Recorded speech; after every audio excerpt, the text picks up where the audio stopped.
but people know I'm here tonight.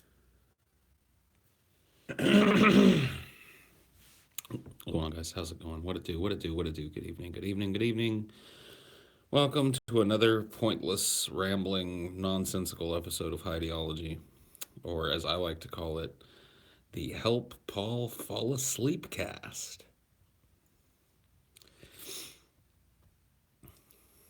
I've been up all night. How art thou, Paul? I'm doing okay. I'm doing okay.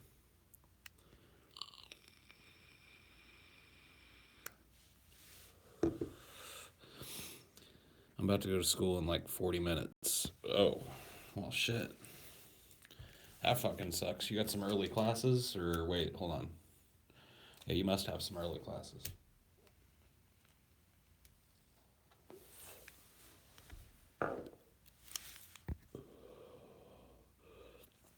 It's the Help All of Us Fall Asleep cast, too. Cool.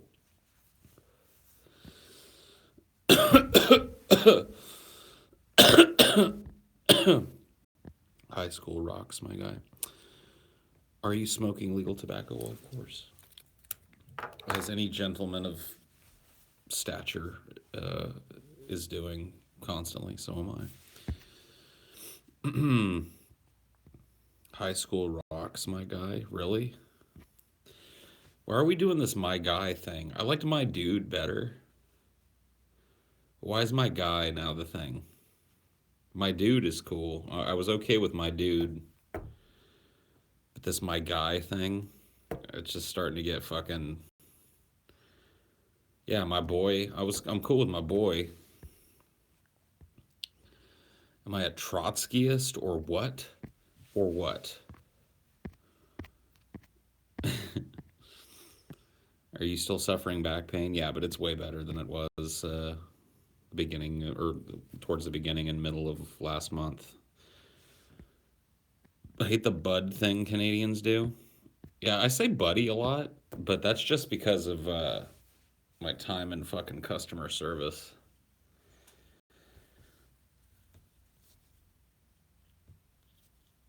I found that buddy's one of the more inoffensive things that you can call most people.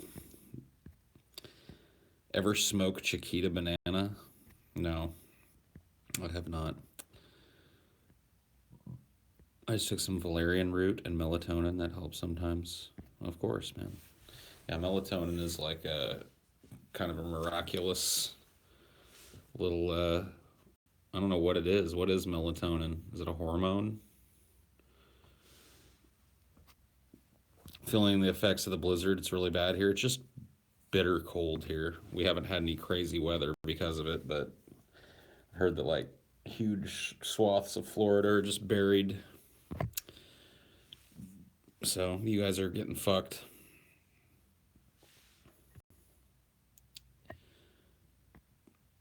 A monoamine neurotransmitter. Okay, cool. Now you know.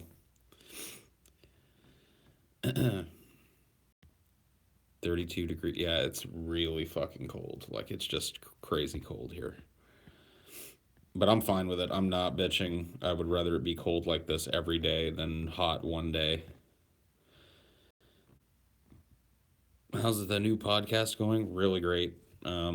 We've been, there's a lot that goes into launching a brand new show and stuff, but we've been having some really awesome meetings. We spent like a bunch of time today brainstorming topics for shows, and it's going to be great. It's going to be a lot of fun. I'm excited to get it rolled out.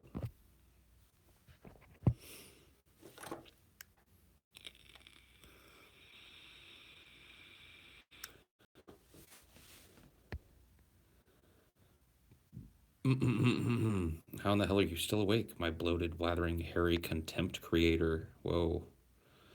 This donation is pathetically small. Nah, dude. $2 Australian? That's not that bad. Come on.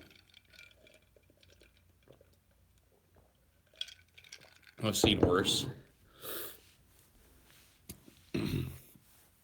I don't care. You give a penny, I'm happy.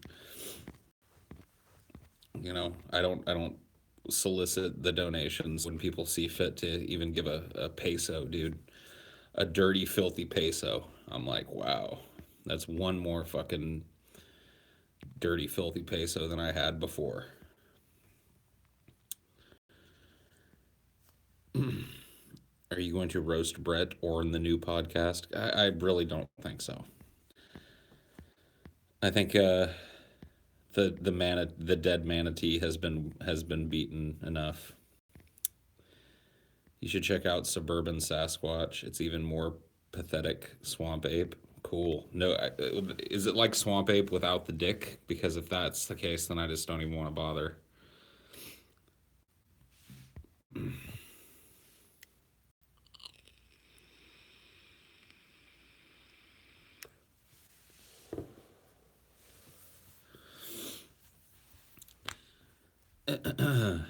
Swamp Vape. Have you ever taken a shit so bad you couldn't walk? No, no. I've never. I've never taken a shit that bad. I've taken shits that, like, at the end of it, your butthole doesn't feel right. You know what I mean? Like poops that leave you with spicy butthole. Have you guys ever gotten spicy butthole? Those are the worst, man. You eat like something with a lot of spices in it, and then the next day you take a shit and it's a spicy ass shit, dude. You just don't want that stuff. Spicy butt, dude. Yeah, that spiky shit that you get, dude.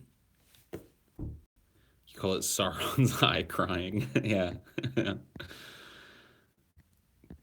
Yeah, dude, spicy butthole sucks, and I know those like pokey shits that you were talking about too. I feel like you're shitting out a pine cone or something, and you're like, what the fuck did I not eat right? You know what I mean? Like, what did I not chew properly to create this? When I used to get a lot of those, and I guess it makes sense. This is kind of weird, but I got into eating sunflower seeds, but I just eat them fucking whole, dude. I wouldn't even shell them. I'd eat them shell and all. Am I fucking weird? I did this for a long fucking time. I just ate sunflower seeds, shell and all. And dude, if I sat down with a pack of sunflower seeds and did that shit, yeah, I figured I was pretty weird. You love shell and all, yeah, dude. They used to make these in the '90s. I got obsessed with them, dude.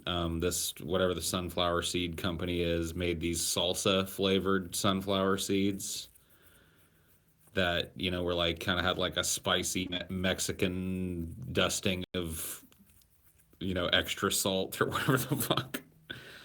Yeah, David. Yeah, they had them salsa fucking sunflowers, dude. Oh man, I just eat those. I eat whole bags of those motherfuckers. Just shell and all, dude. Yeah, I've had the Tabasco flavor ones. If you're weird for eating whole sunflower seeds, we're all fucking weird. Yeah, I don't know if other people do it. I see like most people I see eating sunflower seeds and shit. They're and I can do that. I did that for a long ass time. I did the like shelling shit where I'd like crack them and I could do it with just all in my mouth. But I don't know, dude. One day I just started eating them shell and all, and I never went back.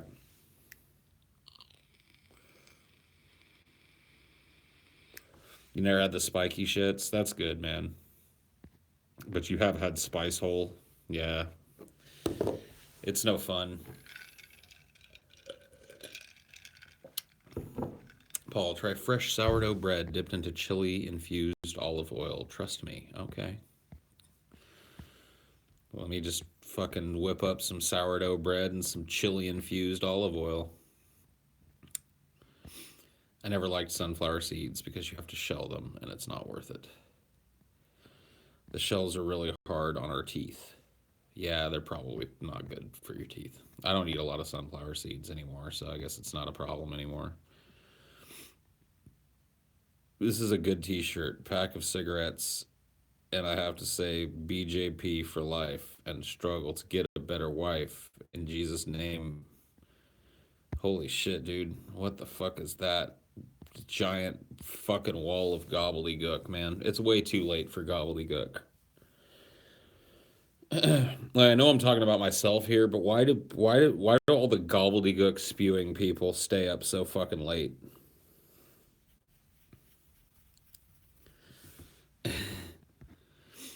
Hope this new podcast has plenty of room for you to riff. My favorite moments from DP are your off the cuff songs and characters. Love you, Paul. Yeah, man. I think it's going to be a lot of fun. Different, certainly, than the Drunken Peasants, but a lot of fun. So I'm really excited to roll it out and shit.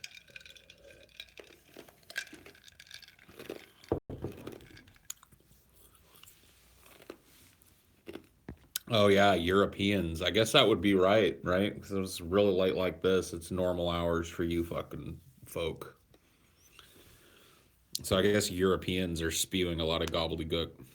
When does the podcast launch? Tentatively, this upcoming Friday. So I guess technically tomorrow. I mean, it's 3 or something here. So you see what I'm saying? So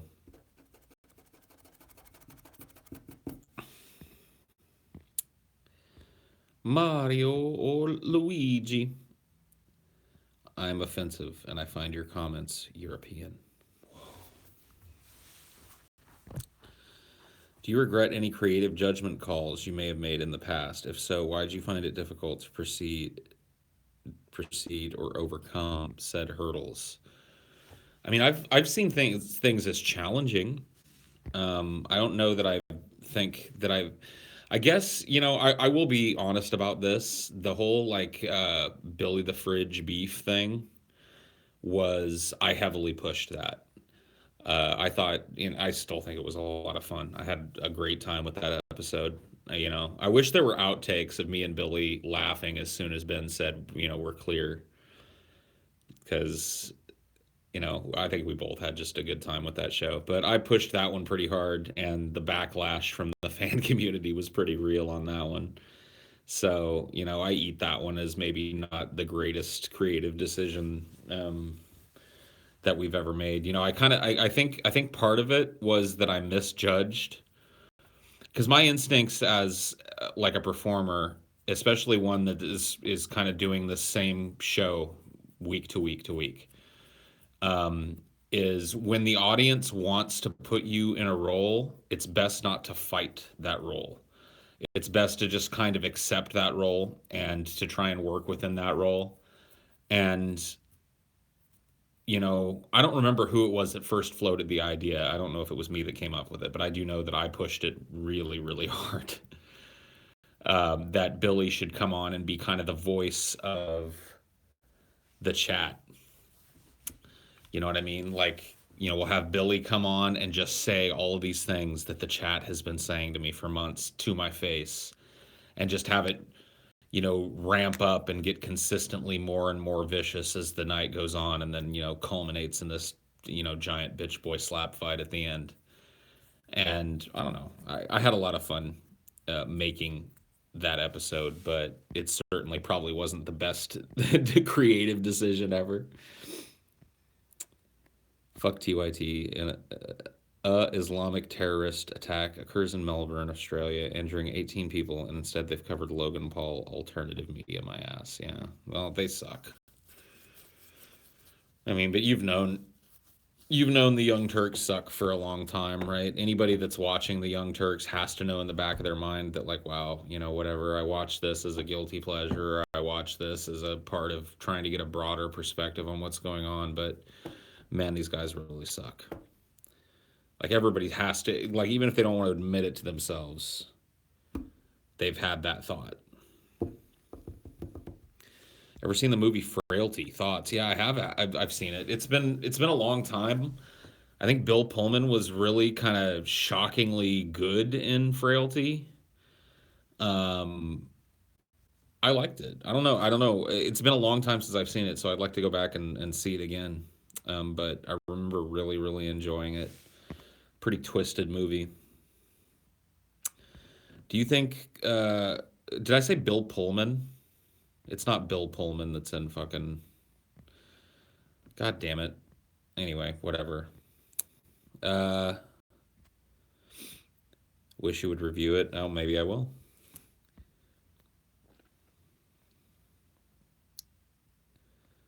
Is terrorism performance art? I don't know. You have to ask somebody. Bill Paxton, thank you. Bill Pullman, Bill Paxton. Speaking of Black Mirror, have you watched the new season? I have not yet. I haven't started watching the new Black Mirror season yet. Have you seen the movie Acción Mutante? It's about a handicapped terrorist in space. No, I have not. Bill Paxton has been dead for a while. He didn't just die. He's been dead for a hot minute. Paul, your eyebrow is too shiny.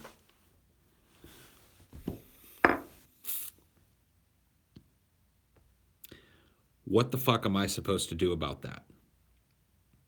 How am I supposed to fix that? All right, do I agree? Yes. Okay, yes, I agree. My eyebrows are too shiny. But how do you unshine your eyebrow? Dyed your eyebrows? I guess I could dye them. Do they make like eyebrow de-shiner? Shave it? But it already almost looks like there's no eyebrows there. So like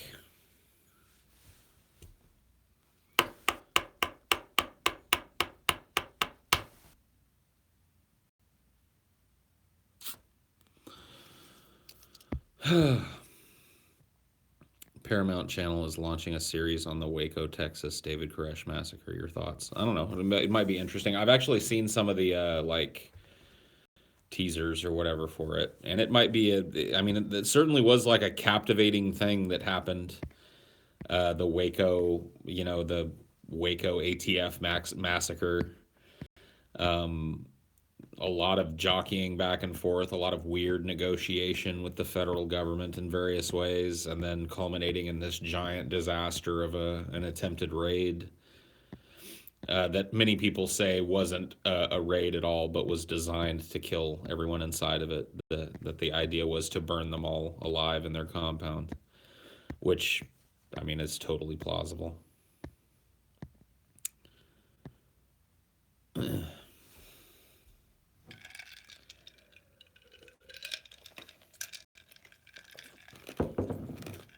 I'm repulsive. Well, be repulsed then. Get the fuck out of here. What's P.S. Hoffman's best performance? He was great in Boogie Nights, and I want to check out more. Um, man, he's so great. I'm such a fanboy of P.S. Hoffman. I'm a total like apologist. So, I mean, one that you probably haven't seen that, or maybe haven't seen, one of the less known movies is called Owning Mahoney. Owning Mahoney. It's based on a true story about a Canadian bank middle manager that embezzled millions of dollars to gamble it away in Atlantic City and Las Vegas, and got away with it for a very long time. His performance in that movie is so restrained.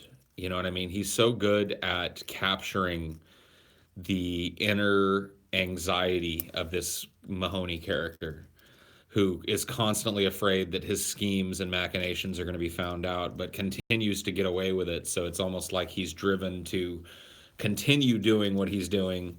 And he doesn't show that by being an incredibly fidgety character. In fact, he's kind of the opposite. Very, very reserved and quiet most of the time. And yeah, it's a great movie. So check that one out if you haven't seen it. If you haven't seen Capote, that's one of his best character pieces. He's just amazing. Just one of those performances that it's impossible to take your eyes off of. But once again, like for me, that's pretty much every performance of his. I love him in like you said, you're a fan from Boogie Nights, and I love that character, the character of Scotty in Boogie Nights. Such a tragic figure in the film.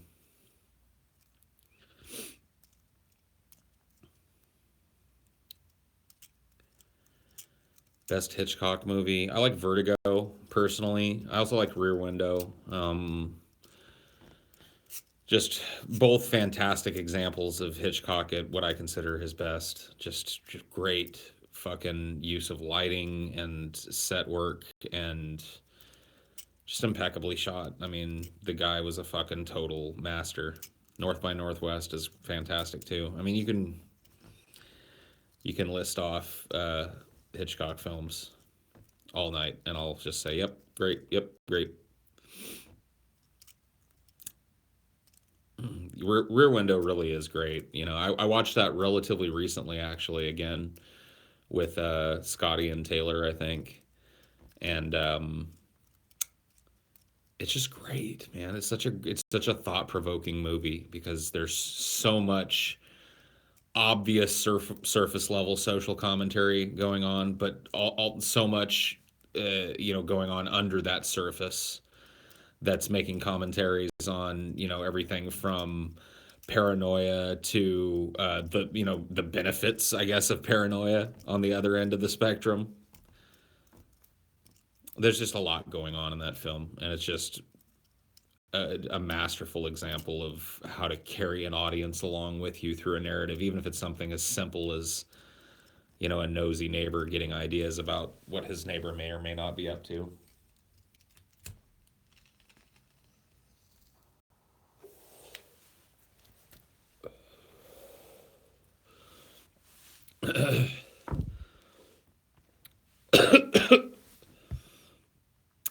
Do you have a least favorite Hitchcock movie? Probably The Birds, but only because I've seen it so much. I've seen and maybe Psycho. I could put that in there as well. Both of those movies are great, but I've seen them so many times, and I think that I don't know. I just don't like either of those films as much as I like Vertigo and Rear Window. So, do I ever sleep? From time to time.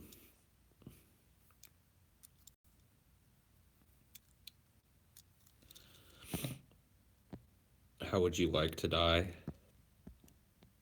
Drowning in donut glaze, I guess. Paul, you don't need to subject yourself to this cancerous chat. Go to bed. I don't. I know I don't need to, but I kind of want to, in a weird, self-destructive way. What am I supposed to do about that? You ever seen A Scanner Darkly? Yes. I like it. I don't think it got as much notice as it deserved. It's I think a lot of people bash Keanu's kind of deadpan performance in it, and it is a slower movie than you may be used to. Very conversational film, kind of loose narratively, but I really liked it. A lot of fun to watch. Have you ever been up all night and just feel like you took a hit of speed? Yeah, you call that your second wind. It happens, you know what I mean? Like when you're committed to staying up, it happened during the 24-hour show for me too. Like right around the like probably I don't know 17 or 18-hour mark when I felt like all was lost. All of a sudden I got this kind of burst of inner energy. You're on your fifth wind. Well, then it's probably about time to find a bed.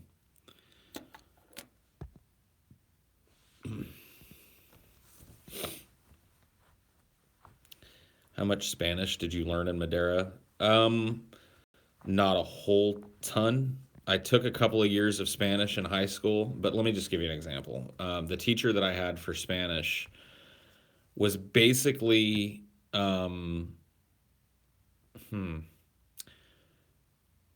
you've had the hard ass teacher, right? She was the opposite of that. She was the teacher that was pretty much straight up with you that like you don't have to do much to pass this class. All you've got to do is kind of try. and show up for the tests and stuff. And the tests are open book, so just kind of just be here for the tests and do your group work, and just try. So I basically skated through. I know I think I'm a little better at French than I am at Spanish, to be honest with you. I think I learned more in the year of French that I took freshman year than I did the 2 years I took of Spanish. But I grew up around a lot of people who speak Spanish as a primary language, so I can understand it better than I can speak it. Like I can really puzzle Spanish out well. I'm not great at conversationally speaking Spanish. What's the worst natural disaster you've been through? That's a good question. Hmm. I lived in the Central Valley of California, not an area prone to natural disasters unless you count things like the fact that it's a giant smog basin. That's not really a natural disaster, though. So I don't think I've ever really been. I guess the coolest one to me was the sandstorm that I was involved in when I lived in. Well, not involved in, that I was working while it went on in Arizona. I was working at a Starbucks in Chandler, Arizona, and it was a really windy day, and there were sandstorm warnings and shit. And I just thought it was going to get dusty outside or something. And it was one of the coolest things I've ever seen in my life. You could see it on the horizon. It was like the whole horizon turned brown. And then as it got closer, it just looked like these giant billowing clouds on the horizon. And then when it hit, it was like, boom, just this wall of sand. I was in this little corner kind of uh, Starbucks right on the corner of Dobson and Chandler Boulevard in Chandler, Arizona, and it had a breezeway that arched over from the Starbucks to the adjacent business. And they kind of shared that little patio area, and the wind whipped through that shit like fucking nothing. It was crazy. Nobody died or really got injured or anything, but it was certainly the coolest looking natural phenomenon that I've ever really lived through. When I was really young, there was like a really severe thunderstorm that turned into a cyclone in my little town and caused a bunch of damage, mostly from flooding. So I remember that pretty vaguely. The memory that I have of that was that the storm hit when my dad and I were. I was young. I was probably 6 or 7 years old, and we were on our way back from. I had karate lessons. I took karate when I was 5, 6, 7 years old. We were on our way back from that, and the storm hit. And there was this train underpass on the way out to our house that was pretty steep, and it dipped under the train like this. And my dad, not because it had drainage and shit, but the rain was coming down so fucking hard that it had filled, and my dad hit it going 25 or 30 miles an hour, whatever the speed limit was, hit this basin of water that was up to the side doors. So we hydroplaned, and then the ass end of the car sunk, and we spun out, and it was pretty fucking crazy shit. So that was during that storm where we were told the next day that there was a cyclone, whatever the fuck that is. I don't know how a cyclone. How does a cyclone differ from a tornado? I guess a tornado actually touches the ground, right? And a cyclone is just uh, rotation, right, in the sky. Am I wrong about that? Any weather experts out there or people with quick access to Google? A cyclone is huge and covers a large landmass. Well, then maybe it wasn't a cyclone then. It was something. I remember it was some kind of special storm. So maybe it wasn't like a cyclone. If that's true, if they cover whole fucking continents. A dust devil. Yeah, it was a dust devil. was a will o' the wisp, yes. Paul, what branch was your uncle in during Vietnam? He was an army. He was whatever, boots on the ground army, trudging through the shit. The shit.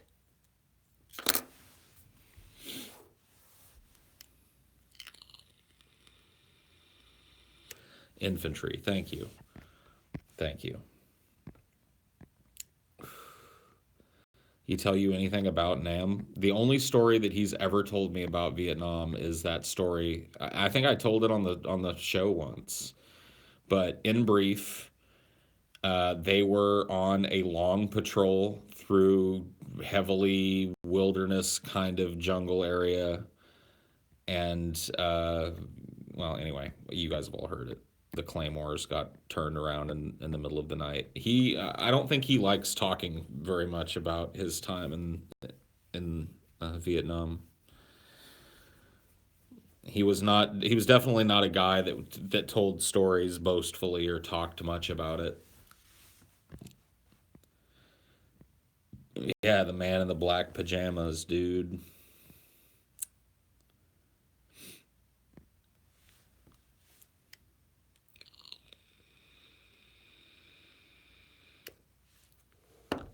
Yeah, that's just crazy shit, man.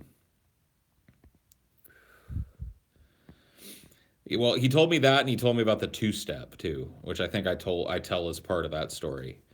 But he said that there was a snake in Vietnam that they called the two step because it would bite you, and you'd go, "Oh shit, man," and you'd take two steps away from it, and you'd just drop dead.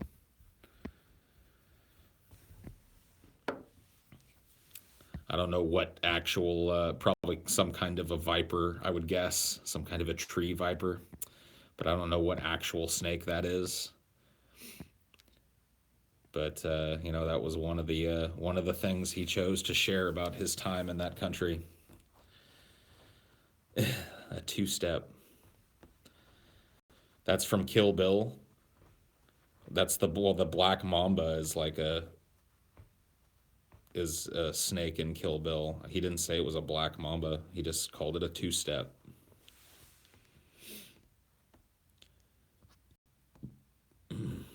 The mini banded crate. Whoa. You're going out snow shoveling. Any tips to get more costumers?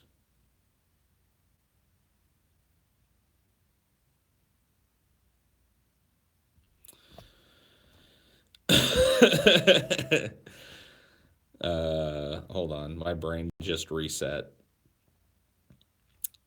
My whole brain just shut down for a second and went blank. I think I achieved the Scientology state of clear for a second. I was totally fucking clear. I'd like to talk to my uncle about his time in Vietnam, but I wouldn't want to make him talk about something he didn't want to talk about either. I'd want it to be at his leisure. So I've never really brought it up with him. But he was a real deal soldier guy.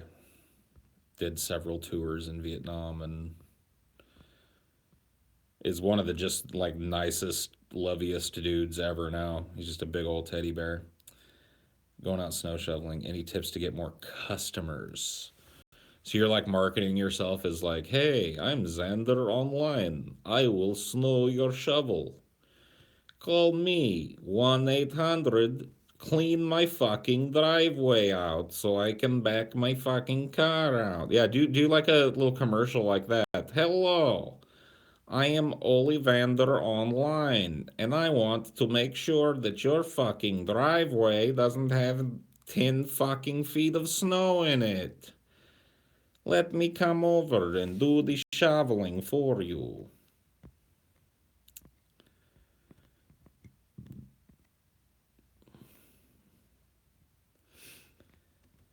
The two-step, aka the mini-banded crate, is a highly venomous species of a lapid snake found in much of... Okay, well, there it is. The mini-banded crate. No thank you.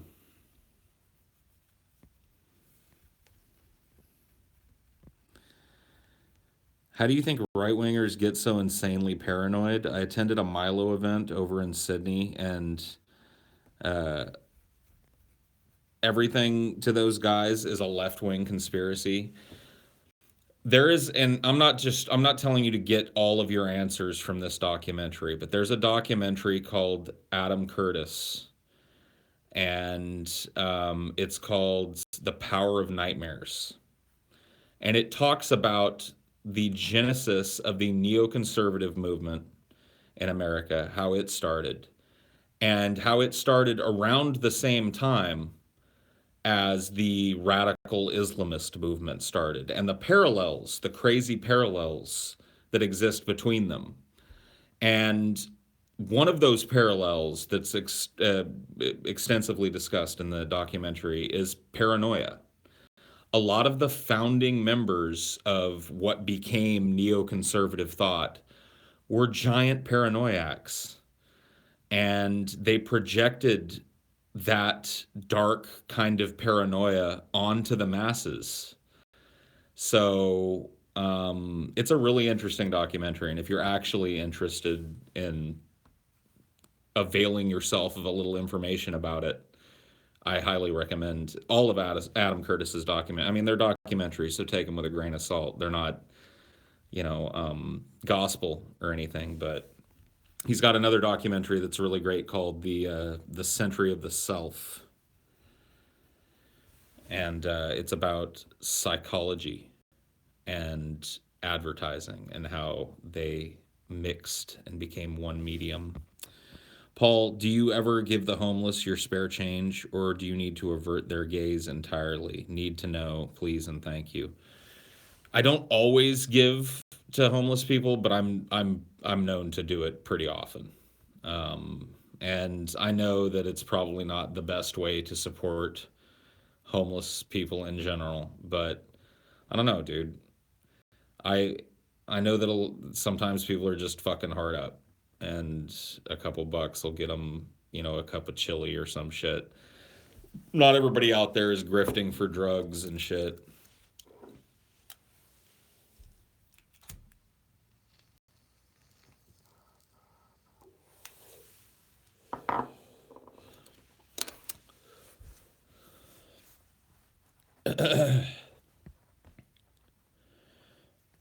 If you wrote a memoir, what would it be called? Beware the Giant Worm, dude.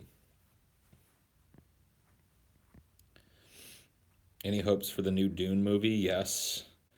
Denis Villeneuve, or whatever his horribly Frenchified name is pronounced, has a pretty fucking amazing sense of scope and scale, given his work in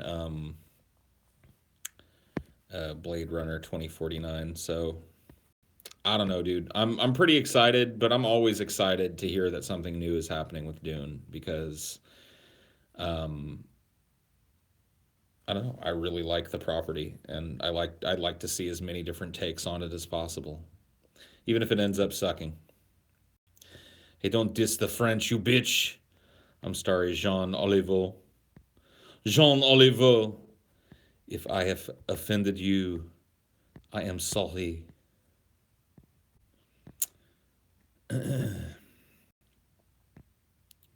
Thanks for all the laughs. Thank you for the 20 New Zealand dollars, man. I hope to visit your beautiful homeland someday. It's one of my bucket list countries to visit, and you know what I mean. I'd like to go and see the beautiful countrysides. Thoughts on Canada's transhuman rights bill, where if you don't call non-binary people by their own made-up pronoun, you get fined. I don't know how they're ever gonna fucking like hope to enforce that. Because like, how are you supposed to know their non-made up pronoun before you have dealt with them? Do they start every conversation with "Hello, call me Z, Zai, Zo, or Zum"? Okay, or is it like, can you call them "Excuse me, sir"? And they're like, I'm a woman. Okay, I'm transitioning. I would like to be called ma'am, So after they put you on notice, if you say, sorry, sir, is that when the fine kicks in? Like, how's that work? Explain to me how that works from supposed infraction to fine. So if I walk up to a trans woman and I'm like, hey, sir, how's it going? And she's like, excuse me, I'm actually a woman. And if you could call me ma'am, that would be nice. And I go, yes, sir. Just out of fucking complete like nervousness. Like not meaning any offense, just is that what they're trying to do is to get people to like when they see somebody they think might be a transsexual, just don't go near them. Don't speak to them at all. Just leave them alone. Just don't look at them, don't talk to them, don't greet them as you're walking down the street. If you help one in line, just look at them and go, how may I help you? And use absolutely, completely gender neutral language at all times if you even suspect a trans person. I just really don't understand what kind of society that, we're trying to shape.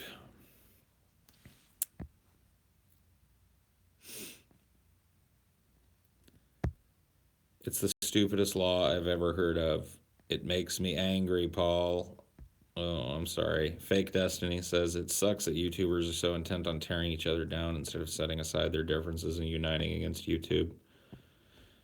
Yeah, but I mean, it's pretty indicative of YouTube, though. I mean, I've been around for quite some time, and YouTube has always been a festering hive of infighting. Anytime there's a group or a community on YouTube, that community is soon completely. Let me give you an example. And you would think that this would be a totally fucking innocuous community. I got into watching. I have no interest in doing it myself, so don't ask me why, but I found the sounds, the kinetic movement of it to be really soothing. I got into watching Rubik's Cube videos.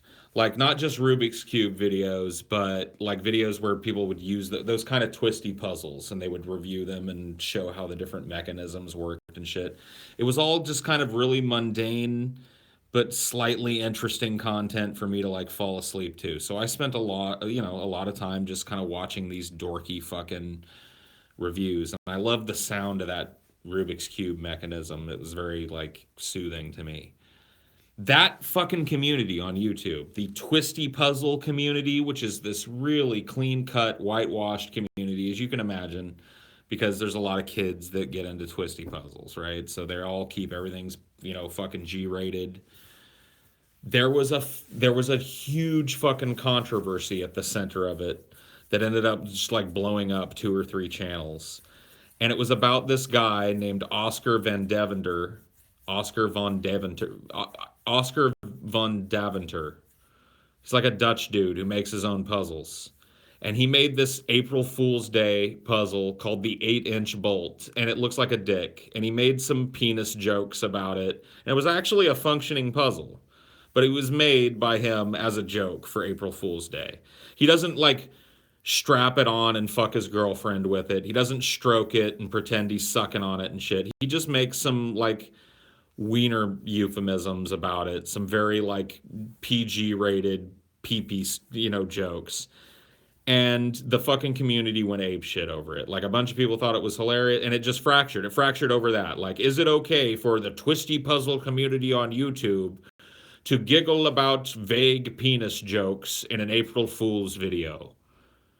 And battle lines were drawn and fucking principal characters were chosen out of the community on, you know what I mean? Like anything on YouTube is going to fracture and go two different ways at some point.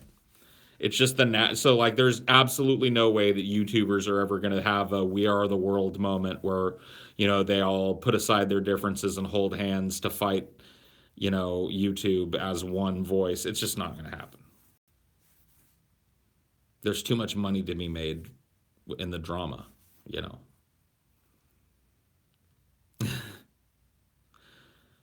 I mean, that has to be one of the most fucking lame dramas I've ever heard in my entire life. And I happen to just, because I was watching a lot of those stupid videos, I happened to just happen upon it.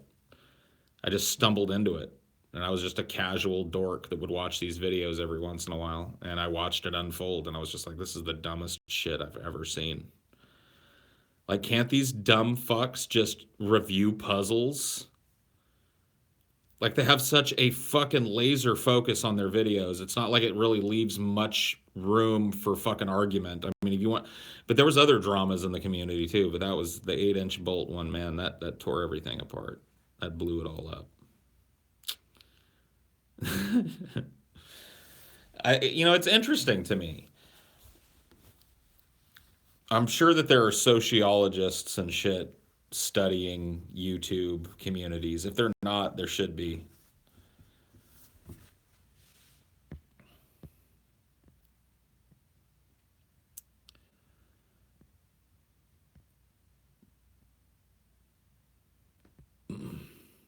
Some of the fucking drama in the Scrim or Skyrim Fallout modding scene is pretty bad. It's everywhere. Any place on the internet where people talk about any specific thing is going to eventually be divided into two fucking factions of people that all hate each other. It's just the law of the internet, and I've never seen it defied. So, anytime like a fucking stick is raised in the name of something on the internet, there'll be some other asshole over there trying to fucking put his own stick in the same hole.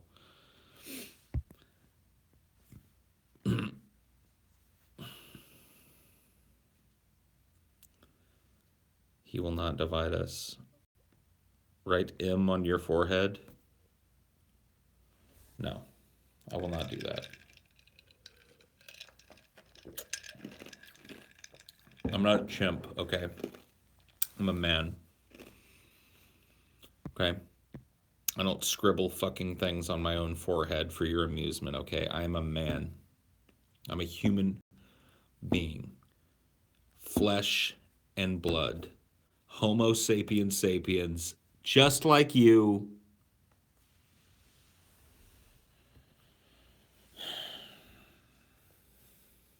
What a fucking asshole you are, Graymeyer. You come in here and you dehumanize a person. You know what I mean? Just a dude that's sitting, out in the cold, the middle of fucking night, talking shit with you, and you take it to the level of like, you just imply that I'm somehow fucking less. Do a backflip, okay. Big member of classic Doom community, kind of split between multiple factions myself, lots of drama and hating, but I must admit it is hilarious. I mean, it is. The cycle is hilarious because it always happens. You're just always going to see it. Like there's always this fertile period where everybody's kind of going after whatever the object is, so like the puzzling community, everybody's into puzzles. The anti-SJW skepto community, there's just tons of new SJW content hitting the fucking internet every day, and everybody's becoming aware. Like, it's this giant wellspring of new fucking eyes on this topic, and everybody's just like, yeah, fuck the SJWs, and it's all brotherhood, and it's all great. And then once that herd gets too big, it starts eating itself. It's like, wait a minute, there's too many fucking skeptos now in the pool. We better start finding reasons to hate some of these skeptos, get them thrown out of the fucking pond, because there's too many goddamn. Like, I'm looking around, like, it used to be cool back in the day when I'd look around the pond and there was like 2 or 3 or 4 other skeptos in there, and we're all just, feeding and waving at each other as we pass by. But now, fuck, man, I can't swim 5 fucking feet in here without bumping into the ass of some other skepto. I mean, I think that's what it really is. I think it's why these fucking YouTube communities just rise and fall.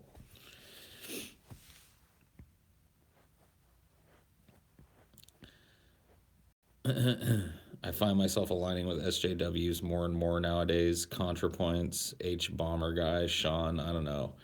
I must be. Well, that's, I mean, like, isn't it natural though? When you've got a community that's based around what ends up being a lot of times just like interpersonal drama, at some point you're going to start to empathize with people that aren't doing that. You know what I mean? Like when the only fucking consequence of switching your allegiance is just you watch a different group of people. I mean, what do you really have to lose? And, I'll be honest with you, I've watched ContraPoints for a long time. ContraPoints has been around for a long time. And I've never cared that the channel went in kind of an SJW direction because I appreciate the way that ContraPoints couches, uh, his arguments. So the thing with these fights on YouTube, everyone and their mother thinks their opinion matters and that everyone should give a shit about them. Well, no, it goes a little deeper than that, though, dude. I mean, that may be what causes a lot of toxicity in specific communities amongst the viewers and not the content creators. But amongst the content creators, it's a lot of times I think it's just out of sheer boredom and out of a desire to have a larger piece of the pie, that it just naturally somebody realizes that there's so much room for disagreement within the skepto community that, I could call out this group of skeptos and turn the other skeptos against them and, just create all this new fresh viewership on the new fresh drama. I wish we could all go back to the days when social justice was cool and we could all eat cake and be happy. Sure, man. Them's was the good old days. I don't got the YouTube drama blues, dude. I really don't care. I mean, that's just, like at this point, if I were still expecting YouTube in 2018 to be something different than it, was in 2006, even though, every step of the way I've just seen that be a constant. The fact that a community cannot exist without eating itself. Um, why would I expect anything different from YouTube? Now it's just kind of funny to watch it happen. Have you ever considered the notion that you don't have the agency, free will, or moral clout that you might perceive or initially think that you may have had from the start? If that resembles any semblance.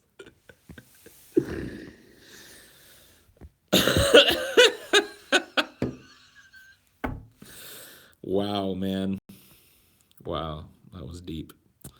Caden Cowger sounds like uh,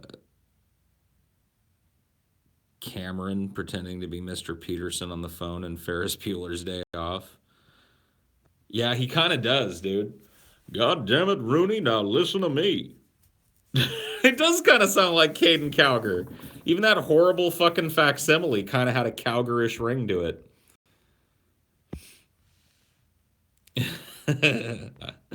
Good catch.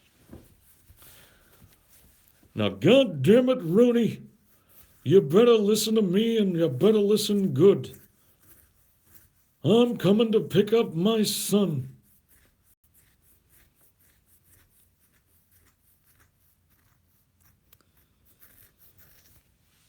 Are there periods of world history that you know an absurd amount of information about? If so, what period or periods? No, I don't know an absurd amount of information about any historical period. I like to have kind of like a general overview of a lot of human history, as much of it as I can. So I've done some, general reading on Egypt, general reading on the classical civilizations, classical Greece and Rome, and the Germanic tribes, and I haven't read a whole lot about Eastern civilizations, to be honest. That's probably where my knowledge is weakest. But I really like, having at least kind of a broad historical perspective on what happened in all these different kinds of eras. Paul, I respect your dignity as a strong, independent man. If I've offended you in any ways, please. Oh, get out of here, dude. I was just joking. I was kidding. You want me to write an H on my forehead just to prove that I was joking with you, dude? Don't feel sad. I was totally joking. Whenever I say some depressing shit in these streams, I love it when you turn it into a joke or say something positive because that shit comes from a real place. Sure, man. The internet skeptic community is basically a humongous joke. Well, all these communities are basically humongous jokes, though. You know what I mean? Like they're filled to the brim with narcissists that are just like, you know what I mean, going to stab each other in the back. It's like staffing an entire fucking company with Patrick Bateman clones. You know what I mean? They're all eventually going to get tired of being around each other. They're going to look at the thickness and tasteful weight of each other's business cards and decide that they have, I can't abide this fucking Sargon faggot anymore.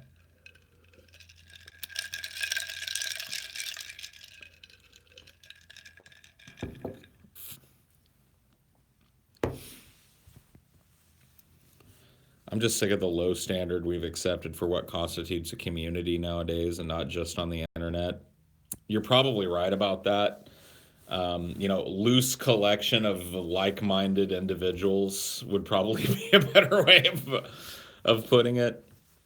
But it's pretty natural for people to uh, misuse, I think, that term community. Because there's definitely the community, the skepto community on YouTube definitely doesn't resemble any actual community that I've ever been a part of or read about. So we just had an earthquake. I heard 4.7 in Frisco. That's scary shit, man. I was alive when the big fucking quake in the late 80s happened in Frisco, and that was scary looking shit. I wasn't there, but my nuclear button is way more bigger than yours, Paul. Oh yeah? Oh yeah? You want to try me, buddy? Go ahead and push it. Go ahead. Go ahead and push your button, bitch. See what happens to you, bitch. You want to see, like, you can talk all day about how your button's bigger than mine, but until you push that button, we ain't gonna know. Let's go ahead and push that button, bitch. Because I'll hit my button too, and then we'll see. We'll see whose button is bigger and badder. The big earthquake is coming soon. I mean, that is one of the fucking, scary possibilities, that you always have to fucking consider. In California, you've got the San Andreas fault that is, we experts have been saying, it's just a matter of when. Like, you're going to have this 10.0 plus Richter scale event on the San Andreas fault with huge amounts of movement and continental shift. And, there are even people that posit that there could come a time when fucking the western part of California just kind of breaks off into the ocean. The Yellowstone, it's not even a volcano, it's a caldera, dude. It's a giant super volcano simmering underneath the surface of Yellowstone National Park that is due. It's not due, it's not like, well, luckily for us, it seems to go off every 20,000 years, and we've still got another 10,000 years since the last event. It's like, no, every scientist is like, no, tomorrow, next week, next month, 3 years from now. I mean, it's, any day. And when it goes, from what I understand, it's going to toss so much shit into the atmosphere that we're talking about, like, permanent midnight. We're talking about freezing the earth out due to lack of sunlight getting through the fucking huge layer of shit in the fucking you know what I mean? We're talking and just destruction on a massive scale on the North American continent too. I mean, we're talking about like just whole cities buried under fucking 80 feet of ash and debris.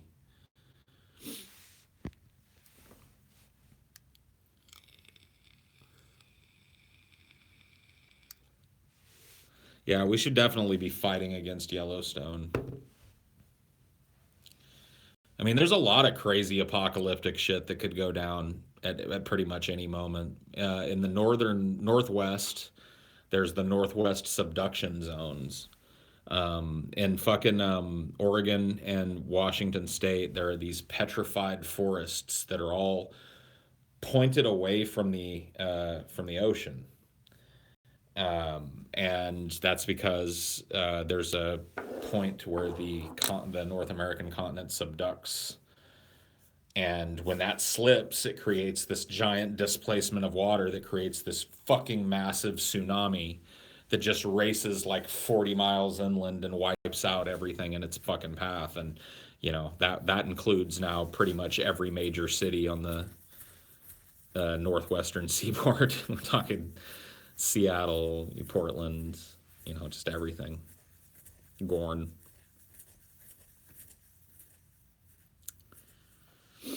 I mean, that one really isn't doomsday, but I mean, talk about a fucking an absolutely unprecedented loss of life and property. I mean, it would be the biggest natural disaster in any of our lifetimes by a country mile. The Yellowstone caldera would kill most of us, probably. I don't think the human race would survive, 110 years of fucking darkness or whatever it ends up being. Be a cool it'd be a cool setting for a movie though, wouldn't it? In the years after the caldera blew, we called them the dark times. We had to learn to live in the cold, live in the darkness, live without all the conveniences that we'd once known.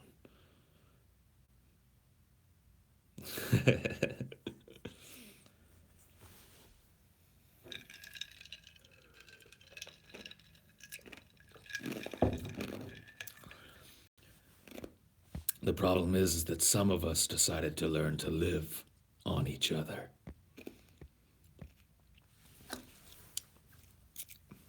I'm Mason Dixon, one of the last free people of the North American continent. The rest of them have all been swallowed up by the cannibal hordes. I have decided that I'm going to make my stand here with my people. Dude, that'd be a cool movie, dude. Volcanic Winter.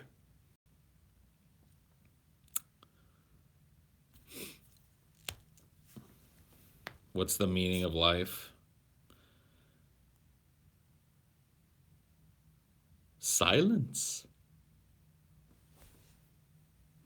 Wait, no, that's the key to being funny. I'll take my chances against the cannibal hordes and volcanic winter over a fucking tsunami. Well, I mean, like, yeah, but the tsunami is not like unless I guess if you're on the seaboard, then yeah, I guess you'd have a better chance against the cannibal hordes than the tsunami probably. Drinking again, Paul. I mean, I'm drinking Gatorade.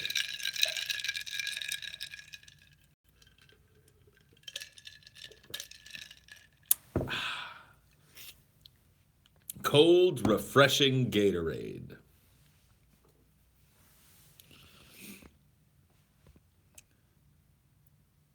If we're lucky, we might just die in nuclear hellfire. Well, that's another way we could do it. But I've talked a lot about that one.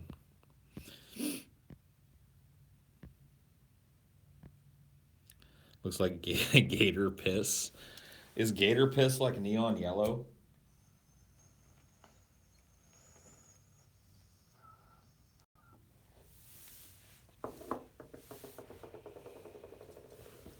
See, I would know. Say something edgy, okay?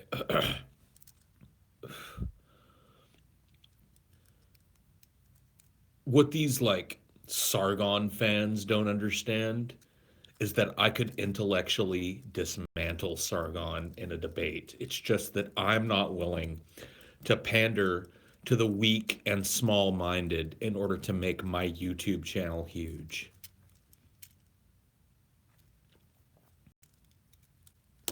Is that edgy enough?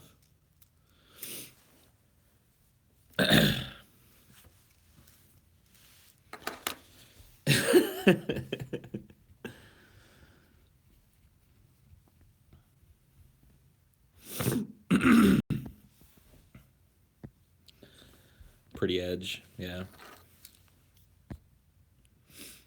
I'm not one for suicide, but if Yellowstone erupted, I'm checking the fuck out. You will, yeah. Look, dude. Far be it from me to stand in anybody's way in that sort of position. You will not be alone. Like if something like that happens, and what we're looking at is like the slow disintegration of human society with no hope of survival, there will be a significant chunk of people that just eat a bullet or dive off of a building or some shit. People are just going to opt out left and right. It's going to be crazy. The blubberhood, yes, dude. Never betray the blubberhood. People say Jesus and yikes, and I know like it's kind of harsh to talk about it like that so dryly, but it's going to happen. Think about it. It's the truth. Like that's going to be one of the hallmarks of those quote unquote end times, right? And that lingering time between, the event and the end. People will turn to cannibalism. Now, I don't know on what level they will, but almost certainly cannibalism will probably be one of the least horrible things that people do to each other in the wake of like an earth ending event, something that we can't escape.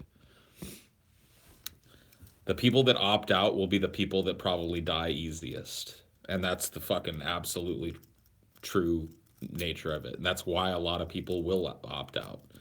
They will look down the fucking pike and say, "Look, if I could continue going and probably die a horrible, lonely, painful, starving death at best, or maybe a horrible, prolonged, protracted, torturous, desperate death, or I could fucking swallow all these fucking painkillers that I've had sitting in my fucking cabinet and just go to sleep.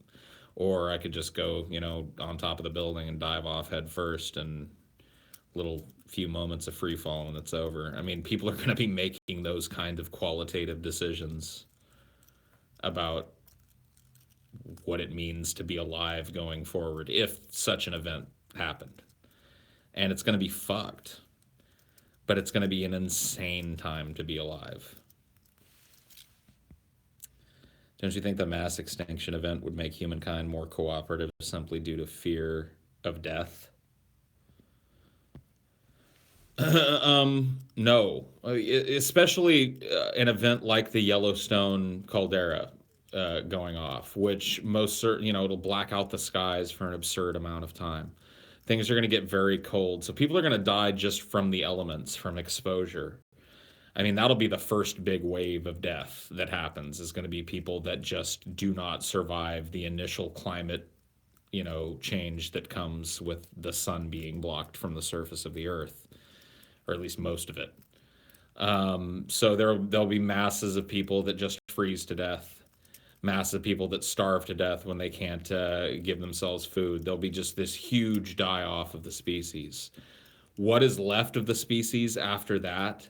Do I think that there's chances? I mean, yeah, certainly. Like these kind of shows that we have, The Walking Dead, there will be people that band together in various sizes. The problem is that eventually, those communities of people are going to come into competition for resources. And I don't think I believe enough in, the human ability to share such things that those communities aren't going to start, fighting one another. Maybe not all the time, but most of the time. And even so, we can't survive it. There's just we're not going to be the planet is not going to be able to sustain life of our kind, and we're not going to be able to sustain the fucking machinery that allows us to live in harsh winter conditions. So the clock is ticking on humanity no matter what.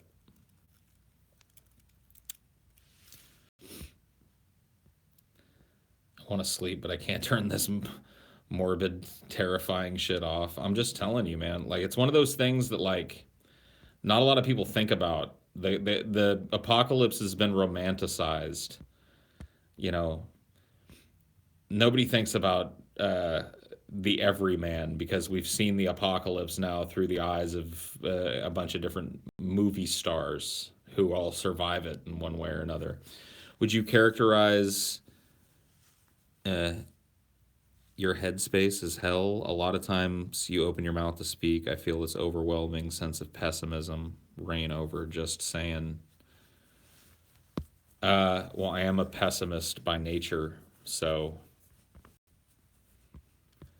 I guess so. I mean, I don't think my headspace is hell. Got any medical advice? Yeah, man. Medical advice segment coming up soon. Stay tuned for that. Right now, we're talking about the end, though. This is the end, my only friend.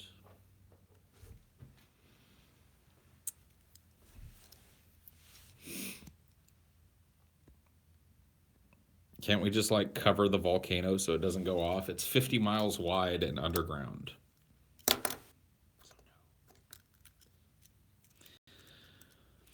There is literally nothing we can do.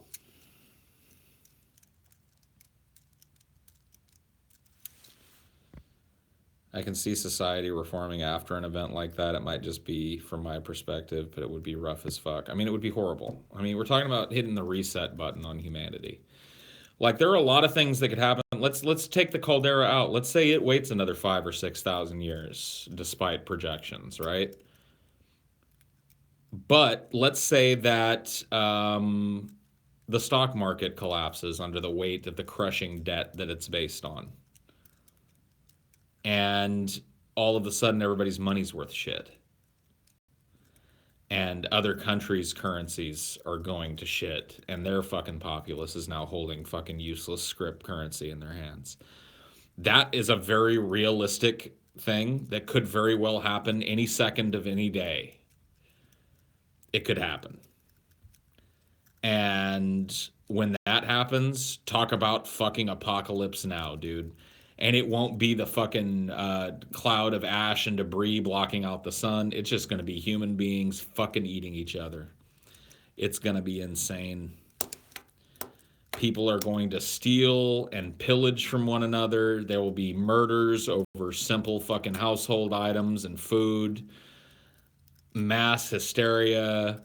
The sociopaths in society will come out of the woodwork, and they'll just be fucking killing upon killings, random acts of violence, and just insane fucking lawlessness. Cats and dogs living together, mass hysteria. It's going to be like Liberia. It's going to be like living in Liberia, in Baboon Town in Liberia.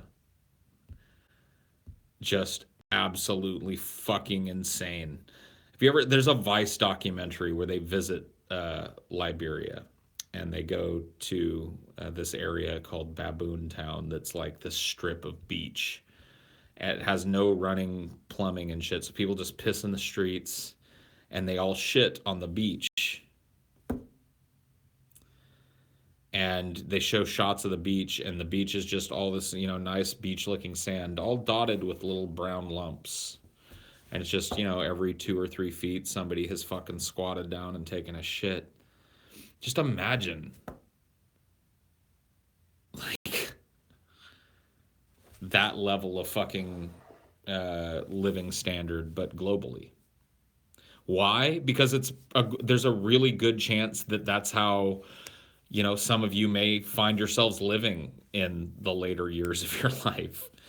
I mean, there's a decent enough chance that that's how we could all be living starting tomorrow. Some fucking unforeseen event, some fucking, bubble, some other bubble that nobody has their finger on the pulse of collapses, and now the banks are all in panic mode and they're all insolvent. You know what I mean?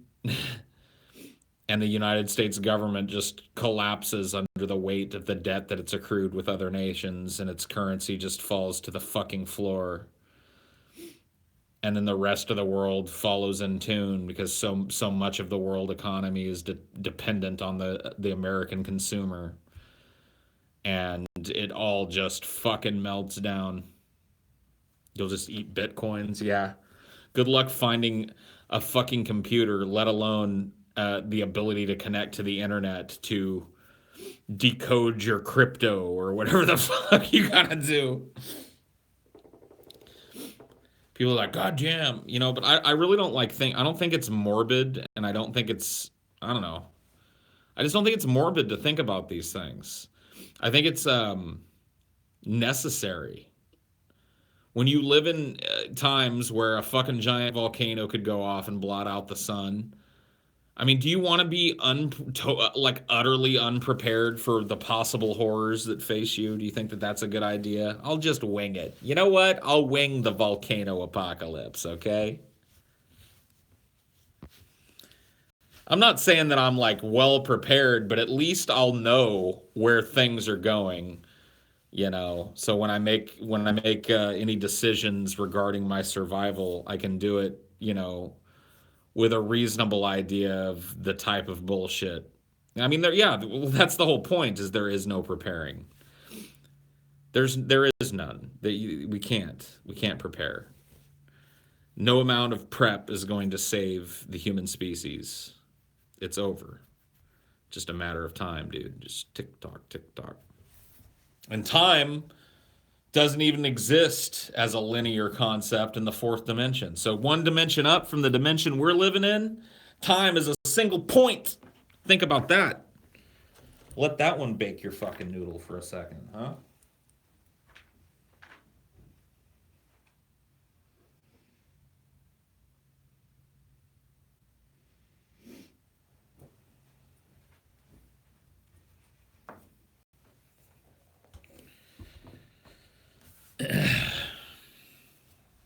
Sorry.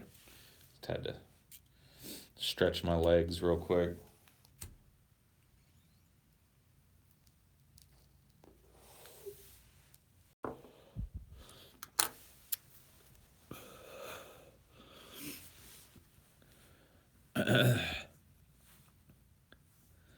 Cuck is an bad word. Okay. I too have a volcano, but mine is far larger and more powerful, and it actually erupts. Whatever, dude. You ain't got a volcano, dude. You got a little fucking geyser. You ain't got no fucking volcano. Dudes that have volcanoes don't brag about their volcanoes all the time on the internet, dude. Just so you know. Nuclear war is such an emotional subject that many people see the weapons themselves as the common enemy of humanity. The weapons, yeah, I mean, the weapons are a means to an end. The enemy is the people that have their fingers on the buttons of those weapons, and the people that order the manufacture of those weapons.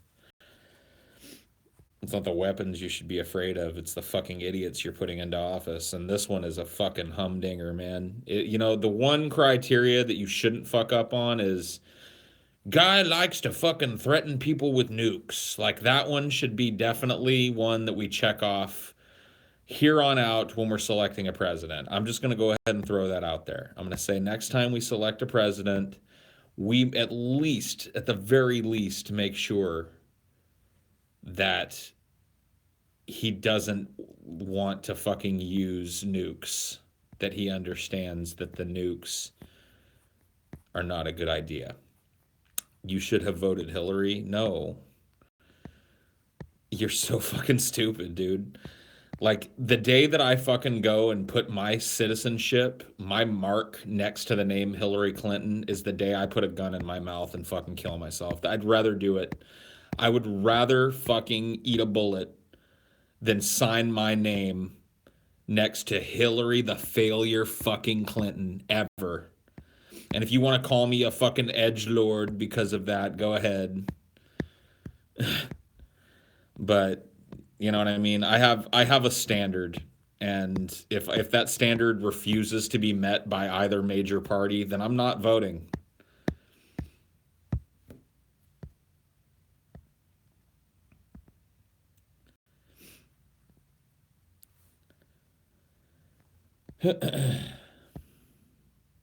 Say something edgy. I just did, dude. Fuck the electoral results. For ethical results, we should have not let Trump become a leader by any means. I mean, that seemed pretty fucking obvious to me all the way up until the moment during the election where I realized that he was going to win. I literally operated on there is absolutely no way. And I kept justifying it. I wasn't alone, but I was caught up in that same fucking thing where it's just like, oh, there's no fucking way. Trump's a joke. And then he kept outperforming everybody in the primaries. And I'm just like, well, yeah, I mean, look what he's up against. I mean, they all fucking suck, especially compared to him. He's at least compelling to listen to, but he's a fucking joke. There's no way. And it just that whole attitude continued, like I said, right up until the moment where I figured out that he was going to win.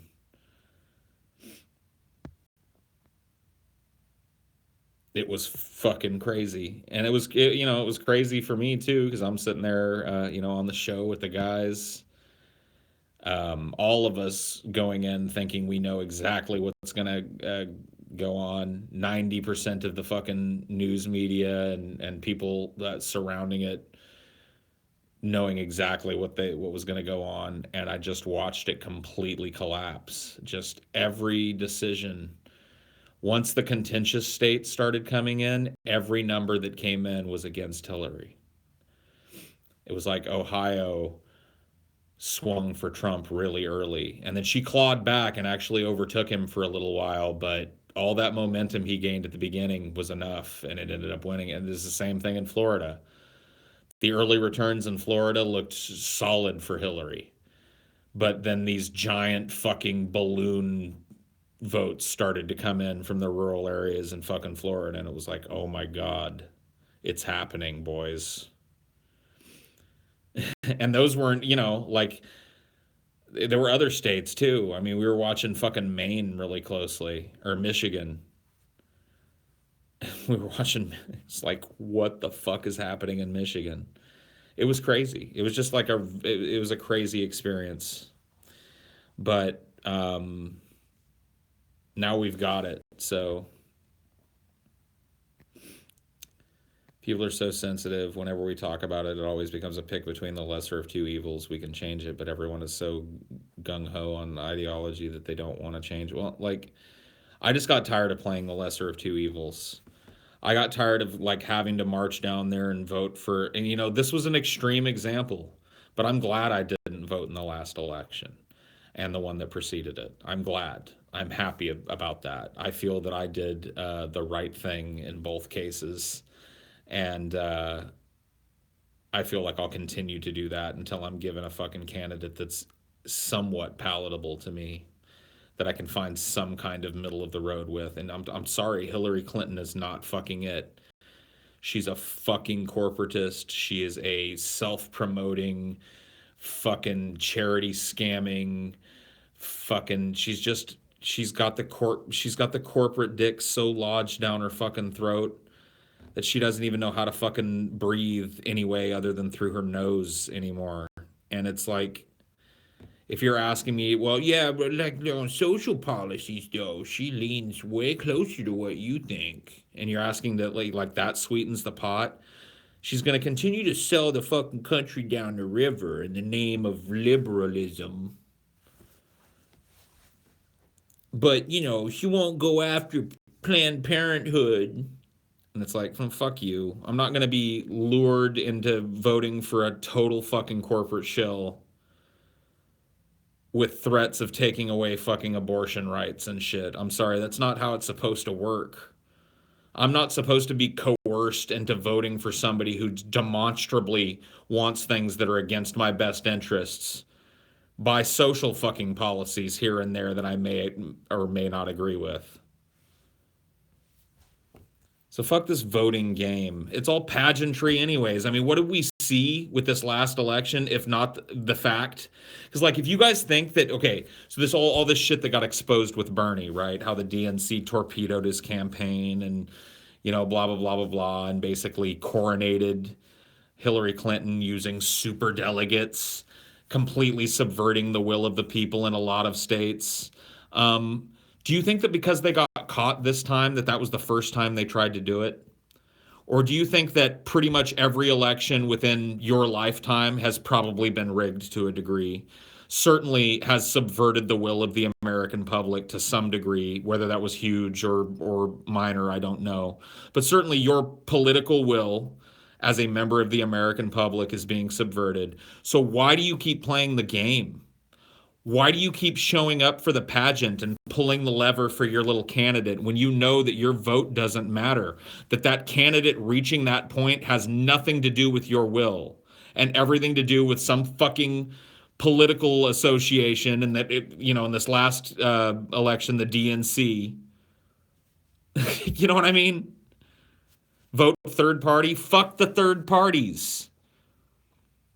They're just protest vote targets. They're just put there to give people like, you who find the two major parties unpalatable something they can throw their vote behind and go, well, I voted for Jill Stein. It's like, fuck you. Who cares? You got your little political itch scratched too. You played your fucking little game. Your will got subverted along with everybody else's, and you're no better than people that voted party line or didn't vote at all. What do? Recognize the trajectory and recognize what's coming. I honestly think at this point that the American political system is far too gone.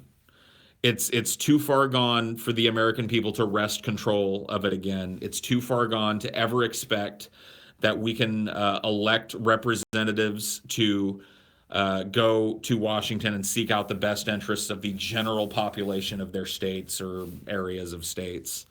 I just don't think that happens. I mean, this is something that happened years ago. There was a tobacco executive that literally cut checks on the floor of the House of Representatives before a vote, was walking around cutting campaign checks in exchange. Why he's there. There's a vote coming up about tobacco regulation, and he's on the floor of the House of Representatives cutting checks. The whole fucking democratic process has been subverted to the point where it's no longer even the democratic process anymore. Now it's a big dog and pony show. It's a pageant that we show each other every 4 years. It's like the Super Bowl every 4 years, or the Olympics. Yes? Every 4 years, we all come together and fucking yell at each other, lining up behind two fucking corporate candidates that are going to push the money-making agenda in the same direction. I just don't feel like showing up for that game anymore, and I'm sorry, Actually, I'm not sorry.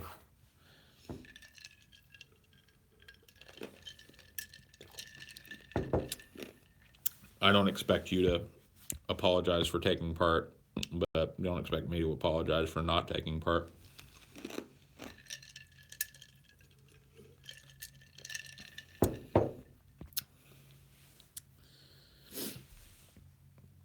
Disillusionment is an all-time high worldwide. Why do you think that is?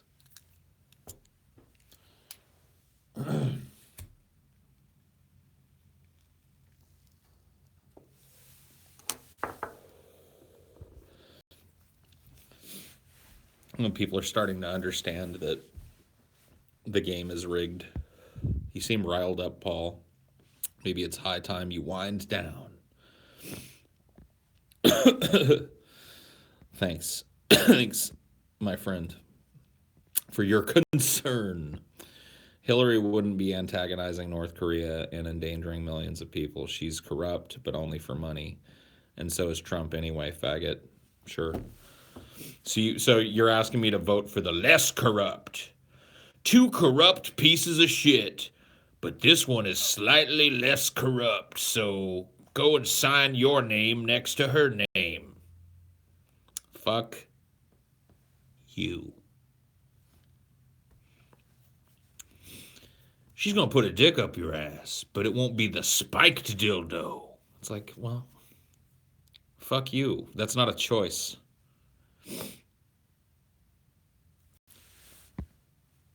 What came first, the chicken or the egg?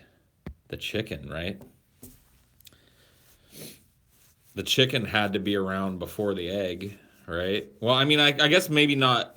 The egg as a concept came before the chicken, right? Unless you're talking about a chicken egg. That always did confuse me because I was like, well, certainly there were animals before fucking chickens that had eggs. So I guess the egg would but you know, if you're talking about the chicken egg, did the chicken exist first or did the egg exist first? And I guess the answer would have to be the chicken.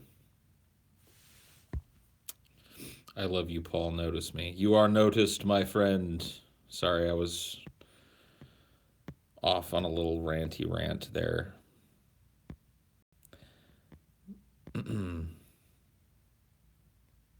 The evolutionary predecessor came first, right? But then there was the first chicken.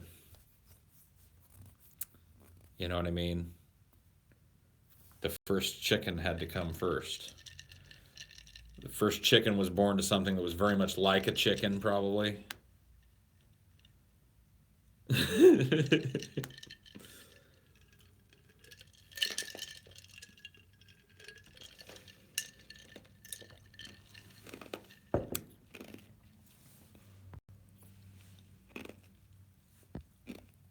The Clinton kill count. Yeah, dude, what is the Clinton kill count? Do you guys believe some of that shit? Do you guys believe some of that, like, Hillary and Bill are these ruthless political cutthroats that, you know, have had political rivals and people that stood in the way of their power fucking murdered, dude? You believe that some of that, maybe some of those kills actually happened? Every president has a kill count, but only indirectly. Well, yeah, sure. We're not talking about like how many soldiers died while Clinton was commander in chief. We're talking about like these allegations that there was actual assassinations and politically motivated killings that were overseen by the Clintons. Bush did. So what's the evidence that Bush, you know, engaged in assassination? Do you think that Dick Cheney, you know, you remember when Dick Cheney shot that other dude in the face? Do you guys think that maybe that was like a failed assassination attempt? Because wasn't Dick Cheney like part of the CIA at one point? Wasn't he like head of the CIA at some point? Am I wrong about that? A lot of people involved in the email investigation died. Yeah. It was his friend. Yeah, I mean, come on. He shot him with birdshot. I mean, maybe he just was old and senile and he loaded the wrong cartridge. Maybe he was trying to fucking load up some buckshot. And then the line was going to be, oh, some of those buckshot shells must have been in there with the birdshot shells, and I don't know, I just feel awful that old Gregory is dead. Well, hell, you know, I mean, it's one of those one in a million type of accidents, and I just can't, you know. Maybe, I don't know. How exactly is Hillary bad, though? I don't get it other than her just being a weak candidate. Hillary was saber rattling with Russia in a way that I don't think served American interests. So there's one example of her being a bad candidate for president. And if you want to go back and look at, just go back and look. I'm sure somebody on YouTube has probably made a compilation of all her fucking Russian saber rattling. Just go and look and how she was talking about going in, yeah, exactly. Cold War II. This time it's personal. How the fuck is Hillary good? That's the question. I mean, like I said, there are social policies that Hillary holds that I tend to agree with. I don't, I'm for the expansion of fucking Planned Parenthood. I think it should be easier and cheaper and more accessible for women to get abortions. So I'm all about that. You know what I mean? But I see that for what it is. That's a social issue. That's a wedge issue. And if you want me to fucking climb up on that hill and die on that hill and go, well, I gotta vote for Hillary Clinton because this, fuck that. I'm not playing that game. I mean, it's sad because the social views are important, but at this time, we have to deal with the extraction of funds that is afoot. And that's happening on Wall Street and in the business class of America. And if we don't deal with that and the collusion of business and politics to the point where, once again, you've got lobbyists just cutting checks left and right to fucking representatives in exchange for their votes, to sway their votes on things. If we're not willing to deal with that, then none of these social issues matter in the long run because we don't have a future, period. There is no future down that road because you know what corporations do? They consume, and like it'll just never stop. Enough will never be enough, and pretty soon the weight of it will be unsustainable. I mean, there's like, look, and you say, well, whatever, man. There's a lot. It's never going to happen.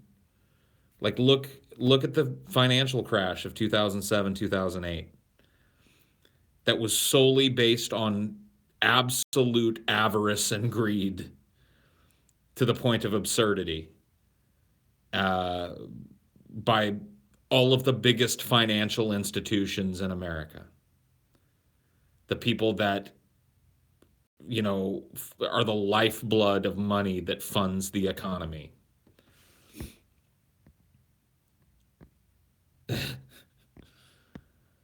And we were just like dangling over the fucking edge.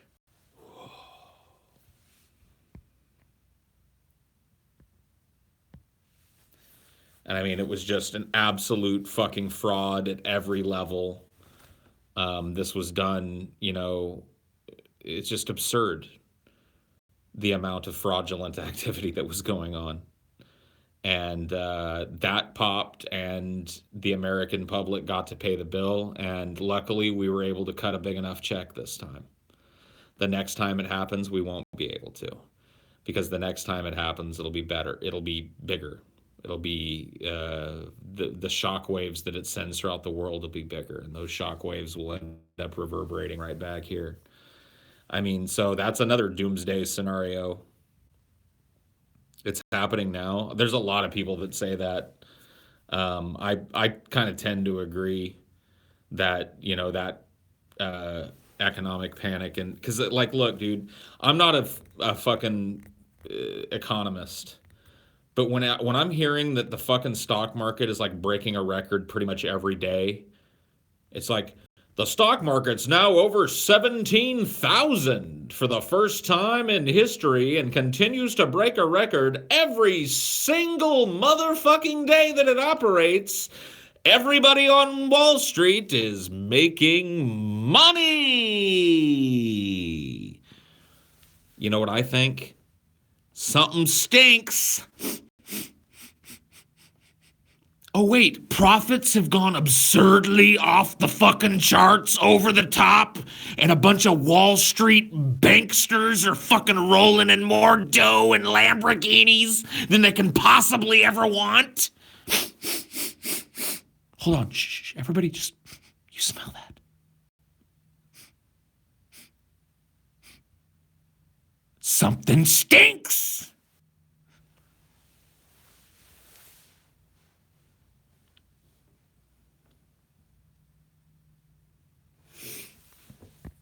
But everybody's just like, you turn on the news and it's just like, whoa, turn on Fox Business or some shit, CNBC. Oh my God.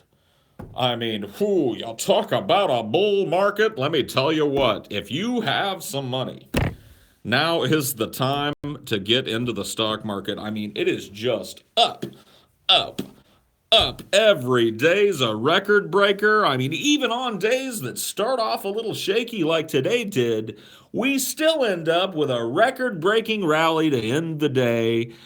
It's fucking like a miracle manna from heaven. Something stinks. In a country that just fucking think about it, 10 years ago, 1 decade ago, this country was on the precipice of just being insolvent because its financial sector was so riddled with outright fraud. And 10 years later, it's breaking records. I'm sorry, I don't buy it. So whatever the stink is, I don't know what the stink being used to just artificially inflate this fucking economy is, or the prices of the stock markets. I don't know what it is, but when it blows up, we're fucked. I don't know what kind of fucking stinky fucking fish corpse it is I'm smelling, but when it's found, we're fucked.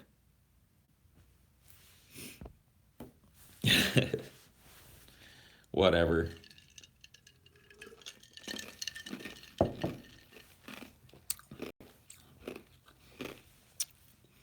Good night, everybody. Have a good one.